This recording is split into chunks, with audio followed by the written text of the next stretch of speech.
Hello everyone, my name is Disha Mehta, legal intern at Lexis and Company and a law student at Gujarat University. And today we are going to discuss about the acts which violate the free consent.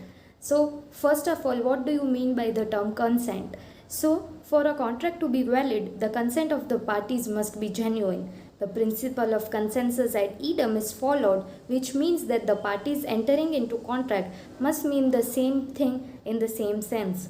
The parties to the contract must have the same understanding in regards to the subject matter of the contract. Now, mere consent is not enough for a contract to be enforceable. The consent given must be free and voluntary. The definition of free consent is provided under the Indian Contract Act, which is consent that is free from coercion, undue influence, fraud, misrepresentation, or mistake. Consent is said to be so caused when it would not have been given but for the existence of such coercion, undue influence, fraud, misrepresentation or mistakes. So these are the acts which violate the free consent. So first of them is coercion.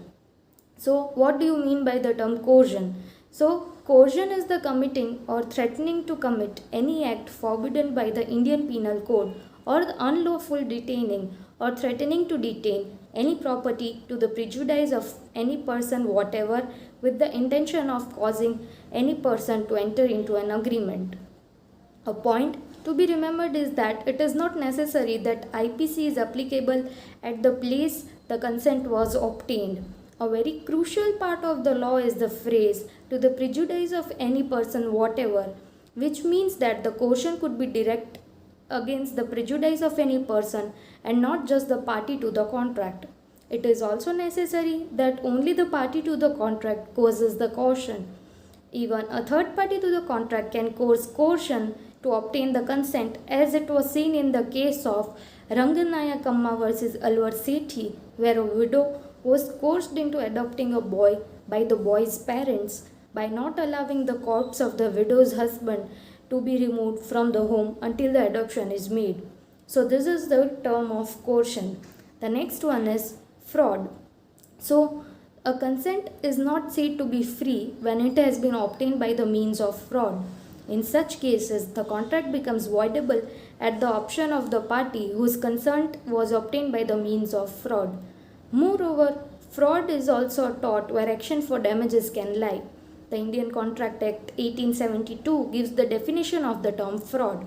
The law provides 5 acts which, when committed either by the party or with his assistance or by his agent with the intention to deceive the other party, amounts to fraud.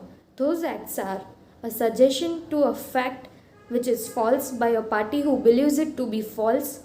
Next is an active concealment of fact by a party. Next is a promise made without intention of fulfilling it. Next one is any other act which can deceive. And the last one is any act or omission which the law specifically provides to be fraudulent. Now, mere silence about facts which can affect the willingness of a person to enter into a contract does not amount to a fraud. But if there is duty to speak upon the person who is keeping silent, then it becomes a fraud. Example of such cases is contract uberrima fides, also known as the contract of utmost good faith, where full disclosure is expected.